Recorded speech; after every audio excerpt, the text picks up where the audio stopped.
This is the scariest episode from my childhood. It took place in 1991 when I was 8 years old. I lived in a village on the Norwegian countryside with my parents and two older brothers.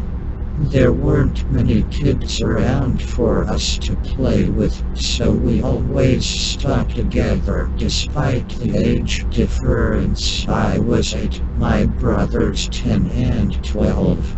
It was a safe neighborhood, and we were outdoorsy kids. It was fine for us to just return home to eat and then go back out again to play in the woods or go fishing in the nearby lake. In the autumn of 1991, my oldest brother dared us to sneak through the hedge to the abandoned property that was located close by. We had always thought of it as a haunted house, but really it was the old house where the man who started the village brick factory once lived.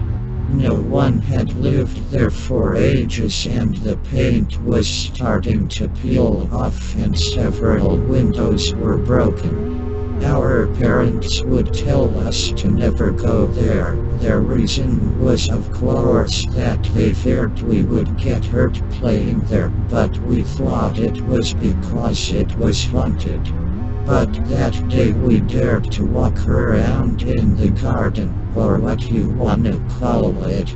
It had a now dried up pond, an old well, several old and dying fruit trees, and even 2 holes in an old shed. It looked as if someone had just walked out one day and never returned, leaving everything as it was.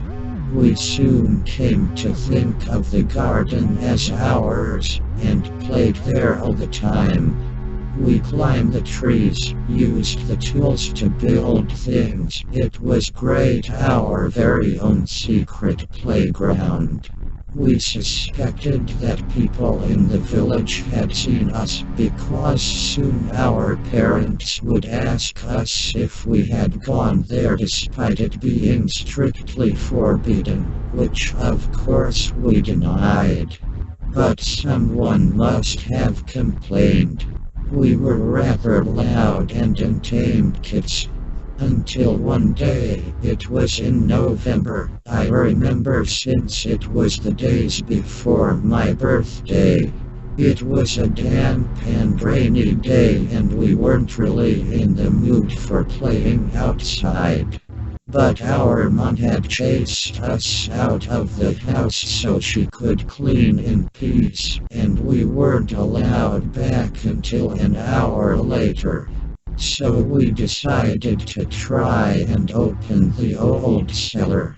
I'm not sure what the word is in English for this kind of cellar, but imagine, if you will, a hatch that opens almost horizontally to the ground, then a few steps that leads you down into a digged out cellar with stone walls and earth floor. It was used to store vegetables and such, but was empty now. All of us climbed down to have a look. The plan was to write our names on the inside of the cellar, mark it as our own, sort of. Suddenly the hatch slammed shut above us and the cellar became completely dark. I started screaming, and my older brothers tried to open the hatch. When my oldest brother, Cinder, pushed the hatch open, he saw a man's hand holding a small axe. "Come on out, trespassing little brats," the voice growled, the axe close to the opening of the hatch. "Hell no," Cinder shouted back and slammed the hatch shut from the inside. "All right, little brats. I know you're all in there, all 3 of you little shits. Does your mommy know where you are? Does she?" I bet she doesn't. No one will look for you. We heard him dropping the axe and starting to move around with something else. Soon we realized that he had taken out a hammer, and before we knew it he had started to nail the hatch closed. I throw myself at the hatch, determined to get out, but the moment the hatch opened just a tiny bit, he reached for the axe. Come on now, come on out, it's a better choice really. It must be awfully dark and damp in there. Aren't you afraid of the dark? Go on, let your little brother out. He laughed and we could hear that he was drunk. My other brother, Emil, was pleading with the man to let us go, promising that we'd never return, but his words fell on deaf ears. The rain had started to fall really heavily now, and we heard thunder outside. The drunk man with the hammer was cursing and moving around outside, clearly bothered by tea.